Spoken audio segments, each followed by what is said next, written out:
So Riders of Justice is a 2021 Danish action comedy written and directed by Anders Thomas Jensen, who after two Academy Award nominations for his short films in 96 and 97, finally got the Oscar home in 98. Since then, Anders wrote and directed a few more Danish dark comedy films before going to the big leagues. He co-adapted a major Stephen King bestseller into a major studio tentpole called The Dark Tower, starring Matthew McConaughey and Idris Elba, which sadly was declared a disaster.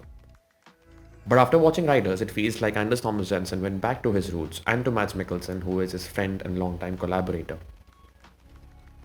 One might recognize the extremely versatile Mads Mikkelsen from Hannibal, or the Bond villain from Casino Royale, or the Marvel villain from Doctor Strange, or the Wizarding World villain in Fantastic Beasts, where he replaced Johnny Depp as Grindelwald. Or a few might recognize him from another popular Danish comedy drama which won the Best International Film Oscar in 2021, the same year Riders of Justice released. Not that this was the reason for people to overlook this funny, insightful, violent and profound movie, but it probably didn't help that the two movies starring the same actor in the lead role were released a few months apart. Riders of Justice didn't make nearly as much money as it deserved. It was released on Amazon Prime Video in India without even so much as a promotional banner from the OTT platform. It's like they thought one actor can only do one good film a year, so let's give all our attention to the movie that's actually going to the Oscars. And before we knew it, Riders of Justice vanished into the infinite abyss. Très bien.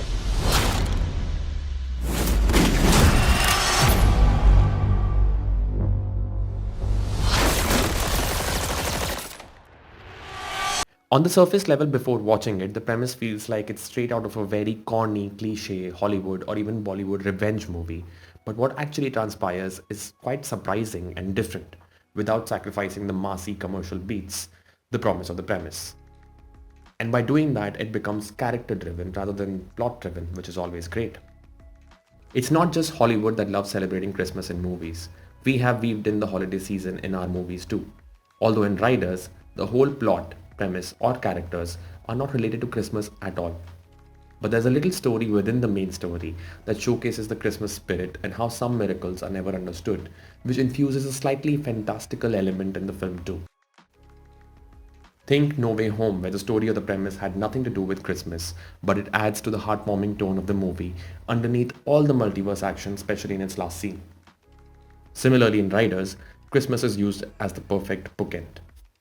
Despite appearing to be a rooted story set in Denmark, the premise seems like it can be easily and interestingly molded and adapted to different backgrounds, whether it's British, American, French, Hindi, Tamil, Telugu, and any and all languages. And this is because the film captures a real, insightful take on grief and mental health, featuring a surprisingly nuanced and funny portrayal of a father-daughter relationship. The movie doesn't make its lead star the center of the universe. Instead, the universe exists already, which is taken over by him after 15 minutes into the film. And the whole ensemble of the characters are brought together by another universally relatable emotion: trauma. We all face some or the other kind of trauma, especially after the pandemic, where we were all trying to make sense of the situation. Riders of Justice takes this trauma as a commonality between all its characters. Despite going through some really intense moments within the first act of the film, you never really feel that this is a hard-hitting Oscar-bait drama. In fact, you'll be laughing through the second act where the comedy is combined with really original and realistic, yet stylized action set pieces. Whenever a tragedy strikes in our lives, our minds always make up a story for us to deal with it. This is exactly what is at the core of this movie. By the end of it all, you realize you didn't watch a comedy, you just attended a very entertaining Philosophy 101 class. So to sum up, watch Riders of Justice because it has a unique, fun premise that takes you on a familiar journey, but because it's dealt with through its characters, it avoids mediocre and cliched Hollywood Bollywood fares.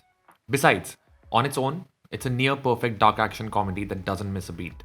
It features an aptly cast ensemble with a very insightful takeaway and a very nuanced portrayal of a father-daughter relationship. Since it's easily one of the most overlooked and underrated Christmas movies, this weekend is a perfect time to watch it. Mads Mikkelsen, Mads Mikkelsen, and Mads Mikkelsen.